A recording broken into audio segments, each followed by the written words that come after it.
စမကပဲပရိသတ်ဆုချဖို့ပဲမျှော်နေတဲ့အောင်စမျိုးဆက်ကိုရောင်လို့တောင်အမပြီးတော့ကြောင့်ကိုပြောလာခဲ့တဲ့အမာကန်ဖန်တူမင်္ဂလာပါပရိသတ်ကြီးရေအောင်စမျိုးဆက်တစ်ဖွဲ့လုံးပရိသတ်ဆုချဖို့ပဲမျှော်နေတယ်လို့ပရိသတ်တယောက်ကဝေဖန်လာခဲ့တာပဲဖြစ်ပါတယ်ဒီဝေဖန်မှုကိုပြုလုပ်လာသူကတော့တာမန်ပရိသတ်တူမဟုတ်ပါဘူးတဲ့သူမဟာအောင်စမျိုးဆက်ကိုအရန်ကိုယူယူမှုမှုအားပေးခဲ့တဲ့စာလေးဆိုတဲ့အမာကန်ဖန်တူပဲဖြစ်ပါတယ်စာလေးကပုဂ္ဂိုလ်တော်ကျန်းဆရာမတူလည်းဖြစ်ပါတယ်တဲ့သူမရဲ့ရင်ဖွင့်ချက်တဲ့အရာဆိုရင်မင်းသားကိုအရန်ကြိုက်လို့ကိုယ့်ရဲ့အလုပ်ဖြစ်တဲ့စာတင်တဲ့အလုပ်ကိုတောင်းမှအမြန်တင်အမြန်ပြီးအောင်လုပ်ခဲ့ရတယ်လို့ဆိုပါတယ်။ဆက်ပွဲကြည့်ဖို့အတွက်ဖြာနေရမရရအောင်အလူရဲ့ဝယ်ယူပြီးတော့အားတက်တဲ့ရောအားပေးခဲ့ပြီးမြဲတကယ်တမ်းသွားရောက်ကြည့်ရှုတဲ့အခါမှာတော့ပေးရတဲ့အချိန်ပေးရတဲ့ငွေကြီးနဲ့ကြည့်ရတာကလုံးဝမတန်ဘူးလို့ပြက်ပြက်တသားပြောဆိုလာခဲ့တာပါ။ပရိသတ်တွေအများဆုံးစိတ်ပြည့်ရတဲ့အပိုင်းကတော့ဇက်စင်အပြင်စင်နဲ့ဖြောပြတင်ဆက်မှုအပိုင်းပဲဖြစ်ပါတယ်။မင်းသားအောင်စမြူဆိုတာကအမြဲတမ်းအပြင်းစင်ကောင်းတဲ့ခန်းနားရဲဆိုပြီးတော့နာမည်ကြီးနေကြတာပါဒါပေမဲ့လက်တွေ့မှာတော့ဇက်စင်ကိုတေချာမလုပ်ထားသလိုအပြင်းစင်တွေကလည်းအရန်ကိုကွမ်းနေရလို့ထောက်ပြထားပါတယ်ဒါအပြင်မြမဆတ်တပင်ရဲ့အသက်ဖြစ်တဲ့နှစ်ပါးသွားကန်တာမှာတော့မင်းသားစတင်ထွက်လာတဲ့ပုံစံက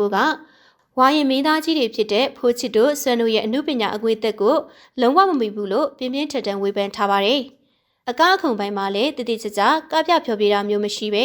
အလုတ်ကိုရည်သာခုနေကြရလို့ဆိုလာခဲ့ပါတယ်။နောက်ထပ်ဆွေးရတဲ့အချက်ကတော့တချင်းတည်ဆိုမှုအပိုင်းပါပဲတဲ့။ဇက်ခုံပေါ်မှာတော့မင်းသားဖြစ်တဲ့အောင်စမြူကတချင်းဆိုတာအင်မတန်နေပါပြီးတော့နောက်ကဇက်ဖွဲ့သားတွေကအတိကတည်ဆိုနေကြရလို့ဆိုပါတယ်။ပိုပြီးဆိုတာကတော့ပရိသတ်တွေကစွငွေတက်ချတဲ့အချိန်မျိုးဆိုရင်တော့မင်းသားကတချင်းကိုလုံးဝမဆိုတော့ပဲ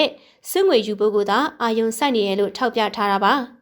ပွဲဝတီစာမကပဲတစ်ဖွဲ့လုံးကပရိသတ်တွေဆုချမဲ့အချိန်ကိုပဲမျှော်လင့်နေကြရလို့ဆိုလာခဲ့တာပဲဖြစ်ပါတယ်။စပွဲတွေရဲ့အထက်ကရီမောစရာဖြစ်တဲ့လူရှင်တော်တွေရဲ့တင်ဆက်မှုတွေကလည်းအတော်လေးကိုအောက်ခြေလူနေရလို့ဝေဖန်လာခဲ့တာပဲဖြစ်ပါတယ်။ကပြဖြောပြတာကိုတတိကျကျမလုပ်ပဲအချိန်ဆွဲနေသလိုပြောနေတဲ့စကားတွေကလည်းလုံးဝမရေရဘူးလို့ဆိုလာပါတယ်။အားနေရင်အကျွေမရှိဘူးလို့ဆိုတာမျိုးညှိတွားနေပြီးကိုယ့်ရဲ့အဆင်ပြေမှုတွေကိုအကြောင်းပြက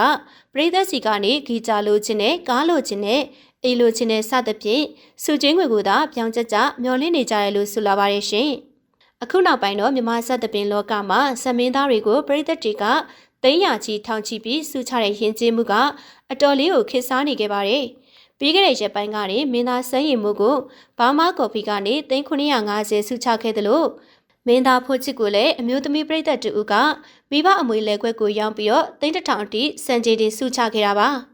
ဒီလိုစုချင်းငွေအများပြားရရှိနေတာတွေကိုမြင်တွေ့လာရတဲ့အခါမှာတော့တချို့သောဇမင်းသားတွေနဲ့ဇက်အဖွဲ့သားတွေဟာ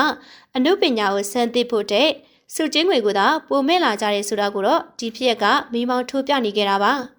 ဒီလိုအနုပညာအပေါ်မှာလေးစားမှုမရှိပဲစုငွေကိုသာမျောလင့်နေတဲ့အောင်စမြူစားအဖွဲ့ရဲ့လုပ်ရက်တွေကြောင့်အဆိုပါအမာကန်ပရိသတ်အမျိုးသမီးကတော့ဒီနေ့ကစပြီးအောင်စမြူရဲ့ဖန်အဖြစ်ကနေတင်ဝင်နှုတ်ထွက်ကြောင်းပြပြတတ်တာကြေညာလိုက်တာပဲဖြစ်ပါတယ်ဖန်လို့ရတာတောင်မှအရှက်ကွဲတယ်လို့ပြောဆိုလာတဲ့အထိသူမရဲ့စိတ်ပြတ်မှုကကြီးမားနေခဲ့တာပါအမြဲတမ်းအပြင်းစင်ကောင်းတယ်လို့နာမည်ကြီးနေတဲ့မင်းသားရဲ့ဇက်ပွဲအပေါ်မှာတော့တခြားကြည့်ဘူးတဲ့ပရိသတ်တွေရဲ့အမြင်တွေကရောဘယ်လိုရှိမလဲဆိုတာကိုတော့ဆက်လက်စောင့်ကြည့်ရမှာပဲဖြစ်ပါတယ်ပရိသတ်တို့ကရောအောင်စမြူဇက်ကိုဘယ်လိုမြင်ပါတယ်လဲရှင်